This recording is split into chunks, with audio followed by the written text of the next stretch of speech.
A Trekkie is a fan of the show Star Trek. Oh, beam me up, Scotty. Yeah. Oh, okay. Well, y'all gotta say the ghetto way. Beam me up, Scotty. I get that. You know, he was one of the stars on the new Star Trek. Oh, were you? Voyager, yes. Star Trek Voyager, yes. Lieutenant Commander Tuvok. Tuvok. How did that role change? I mean, because you've seen that. Yeah, look at my brother right here.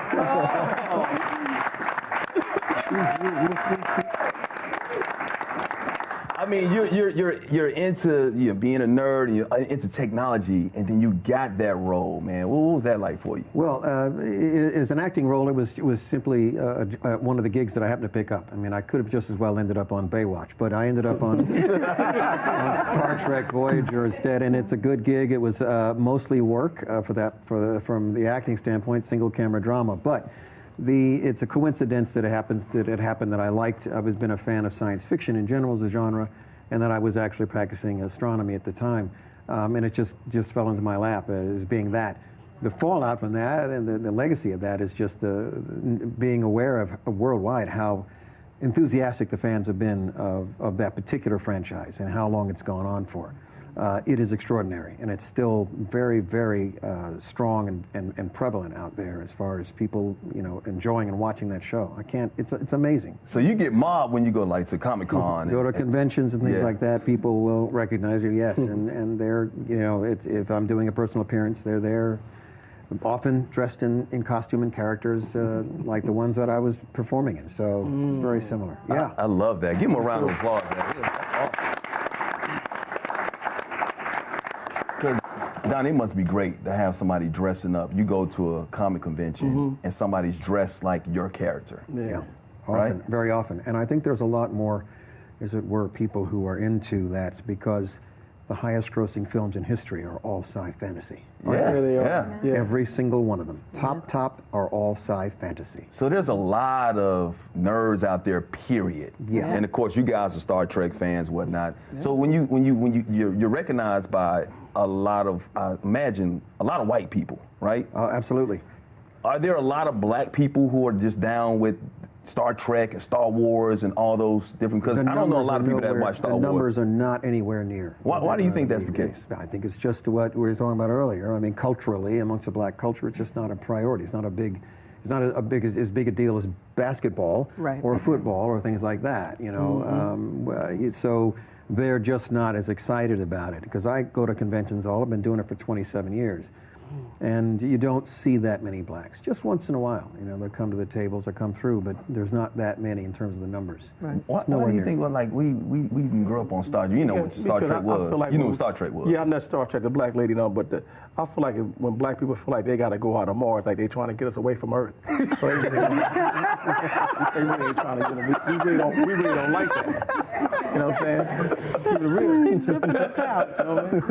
I don't think that's what they mean, say go back to where you came from. That's why black people probably don't like the Star Trek movies. My version. They're trying to ship us out. I love this dude right here, man. That keeps it real right there. But you know what? Movies are kind of changing that narrative a little bit now because Black Panther. What do you think Black Panther did for the sci-fi genre? I mean, you're a comic book owner. You write comic books. You draw comic books. What do you think Black Panther did for the genre? I definitely think that it helped out a lot because coming from that movie, it made people want to support more of the black black comics and want to do more research on black characters. For me personally, it helped out, especially with my fan base. Like a lot of people that I come up to the table when I'm at conventions like the Comic-Con. I get it's kind of annoying sometimes when oh, is this like Black Panther or Black Lightning? Don't you know every black superhero is Black Panther now? Exactly. So it kind of gets annoying sometimes, but I'm just happy just to be there for one. Two, it's still kind of honor to be to have that opportunity to art that similarities to a big time character. Yeah, I mean, but you think now because of Black Panther we'll see more black superheroes? I mean, there are black superheroes out there. The Falcon, Luke Cage is one of my favorites. You know, because he was from Harlem and whatnot. Do you see that happening now? Maybe more like Lightning Strike. Yeah, I think it's definitely Black Panther. He's definitely made it. Well, he's done two things. He made it okay. He gave us cosplay. Thank God. Cosplay. Number okay, one, hold on now. You wait a minute. Wait a minute. We throwing out these words. Hold on now. We need at the bottom of the screen. You got cosplay. That means what? Cosplay. Dressing up as your favorite interests, your favorite characters, famous characters. You could dress as Steve Urkel. You could dress as, you could dress as a superhero. Cosplay has, there's a spectrum of it.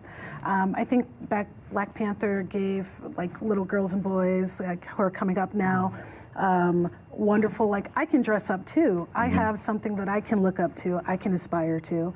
And it made it more palatable for mainstream to pull out African American characters. And I'm sure there's so many like movie companies are like, what did I buy the rights to? Come on, let's see what this black character is from. And that's amazing. It opens up opportunities for actors, for black directors, for screenwriters, people who can bring that cultural, flavor like Black Panther brought it. They did such an amazing job. So I'm really excited. I was very excited about that. Like when we had our Comic-Con, I was the creative director for Afro Comic-Con for a bit. People came in droves, and you saw Black Panther. You saw people, talking about like Wakanda and all these things, and it gave African Americans the right and the ability to fantasize. Yeah, love that. Love that. Yeah, it does. It does. Yeah, absolutely. Yeah. Let's give Giandra some love too, because she's got her own website. She got Black Girl Nerds. I'm a contributor to Black Girl Nerds. Okay, Black Girl Nerds. So she's a journalist, whatnot. How have you seen that grown because of the black culture, the black nerd culture movement? It's been refreshing to see it grow because it gave kind of a safe space for people who are interested in these topics and comic books and Afro-punk and Afro-tech and just any other kind of subculture of society, a place to meet other people, to gather, to know they're not alone, to bounce ideas. People have met collaborative partners. People have created new content to advertise things. So just to see the burst of people who have gravitated to the site has been really refreshing. It's been exciting to represent them and go out and cover from that lens. Like when we see a movie, a lot of our audience looks to us to give them a really discerning critique about the authenticity of what it is, because take Black Panther for example. On the surface, so people say, oh yeah, it's just another Marvel character, but then when you go to a site like Black Girl Nerds, you can learn about the actual significance of why it's important to see this, of the costuming, of the music, of the vibe of the whole film, and give it from a black lens that's probably absent from other websites. I love that. I mean, and being a nerd is cool. Yeah, it is. Yeah, it is. You see more and more people actually dressing up like nerds, like Russell Westbrook. He wears the glasses, the suspenders and everything. It ain't just like you said Urkel earlier. It's not a costume. It's not necessarily a costume, but and I want to talk about that because maybe some people was talking about appropriating or whatever. I wonder if people feel like you're being appropriated when somebody dresses like you and they're not necessarily like you. Do you feel that way? Sometimes, yeah. When people, what's the trope that people go back to? Oh, if you want them to take you serious, put some glasses on. We need them to see, wasn't a costume. Right? But, if you want to look more nerdy, put some polyester on, put some glasses on. And there's just more to it to that. A lot of that is born from the fact that we need to see, that it was comfortable. A lot of us grew up in the inner city. That's what was affordable. And a lot of that is attached to nerddom as well.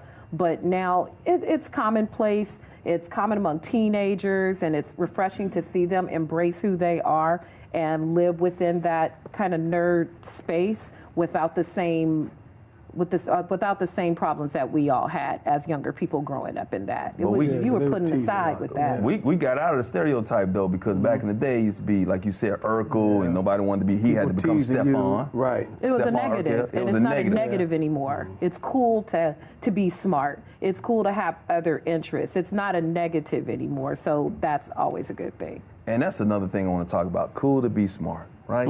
Think about this. When you was growing up, you say you used to take care of nerds. Right. When you're in a certain neighborhood, somebody's reading a book, like my man right here was talking about reading and being incompetent or whatever, and people making fun of him. In our community, in our community, it was looked down on if you wanted to be smarter. Yeah. Yeah. Yeah. Think about that. Yeah. Think about that. I depended on the nerds. Really, I did. I depended on nerds. They helped me with my homework. You know what I mean? They were smart. They were the smart kids. You know what I mean? So I love the nerds. Or they said you sounded white. You sounded white. You acted like a white kid. You sounded like a white kid. You if didn't were sound smart. black because you had you wanted to get an education, or you were learning how to speak a certain way, or you spoke a certain way. I mean, I grew up without a dialect at all because my parents didn't have one. Right. You know, You moved around. and I moved around so much. Right. So you know, they will, and you get the same thing. Oh, you speak very well for someone who's black. So proper. Yeah, so proper, and to not have that. I mean, even today, people use the word elitism because they're talking about going to school, going to college. I mean, really? Yeah. That's a negative? They call you schoolboy. Look at schoolboy. Oh, you think you smart because you read some books. It's crazy, man. Yeah. That's crazy. How do we change that? Because it still happens to this very day. Do you think it's changing now? You think it's changing now? I think It has to be the images that you see. The images that we see through the media are what basically, shape society and or reflect society. So the images change, and you start to see, a president like Obama being the president of the United States. You think he's a nerd? Yeah, No, well, he's not a nerd, but he's educated. He's an educated, right. Well-educated African American man, and graceful and classy. And you cannot get around any of that. That's an image. Right. That's an image that every single person in the world, never mind just the United States, everyone in the world is looking up to. As an image, as a positive image, and it could not have been better for African Americans in general. So once you have that out there, and that is the way things are. As soon as he says something and takes a stance on something, you sure enough, 65% of the people, 70%, all of a sudden they're behind you. As soon as they take a stand, and he took a stand on several things that were not popular, but sure enough, as soon as he did, because they respect him. They followed that man. So a lot of nerds like Trump. Is that what you're saying? Huh? A lot of nerds like Trump. No. Yeah, that's not gonna, no. Never gonna happen. No, I'm Never thinking gonna about like, Yeah, no one likes him. That's Even nerds. not gonna, because in general, nerds are very smart, so it's not gonna put them in that category. I want to stop liking the nerds. Or even highlight those images. There are, like yourself, who used to play football and had these things to you outside of sports. There are a lot of athletes and actors and people who are into nerd culture, but they're told to, no, don't tell anybody that, put that to the side. Let people highlight those different aspects of themselves, and then that's how you change the imagery. No, because you guys adapted or adjusted to the nerd culture later in life, like as kids. Were you picked on? Yes. Tell us about it. It's safe to say I was picked on. Tell us about it. Well, I moved around a lot too, so I was the new kid in many towns and states, and it's really hard to hide your nerd or a geek, as I consider myself. Just the drawing and drawing was good, but just you're reading a comic book. What's that about? That's not interesting. And, being interested in studies and being, kind of paying attention, looking forward. And yeah, I have to admit, wearing the kind of high jeans too, I definitely did. I'm not gonna lie. Yeah, you're met with a lot of opposition, especially with this voice, and it's like you sound, you immediately you walk into an inner class in the inner city, and you don't sound like anybody else, and you're not doing anything anybody else is, and you have days where you want to come dressed like an army man, and all of a sudden you're weird, Right. You know, that's how people treat you. The bullies. Yeah. It's one of those things. The bullies. Thank goodness for you. Bullies. Right. Stay away from the bullies. But once again, it's being changed now because we're starting to see more and more images of famous people, like Pharrell. Right. Oh, Pharrell, he's amazing. Yeah. Okay. Yeah, He is. he's definitely, he was a nerd before being a nerd was cool. Yeah. Yeah. And who are some others out there? Some of the other famous people. Well, I am. Will I Am? Well, I am. Oh, yeah. You're right. You know who else? Erica Alexander. He used to be on Living Single. She writes comic books and does sci-fi things too. Oh, really? Yeah. Okay. She's All right. super dope. She's super dope. And my man that's on Atlanta, what's his name? The Donald Glover. Childish yeah. Donald Glover. Donald Glover. Childish Oh. Gambino. I love him. Very talented guy. Yeah. Very Jordan talented Peele. guy. I don't consider him a nerd. Yeah, Jordan Peele also. Jordan Peele. Jordan Yeah. Peele. Donald Glover's a Yes. nerd. Yeah. Donald Glover, yes. Yeah. For Most sure. Don't be definitely. trying to take Donald Glover from the nerd. We're gonna have the nerd draft. We'll be the nerd contingency. Take Donald Glover. Yeah. Which Even though celebrity she's do you more get? behind the scenes, there's Cree Summer. Oh, absolutely. Yeah. Cree Summers, yeah. Well, Cree Summers on. I was going to say that because I think Different World actually helped change the nerd culture a little bit. The first ones because you're talking about.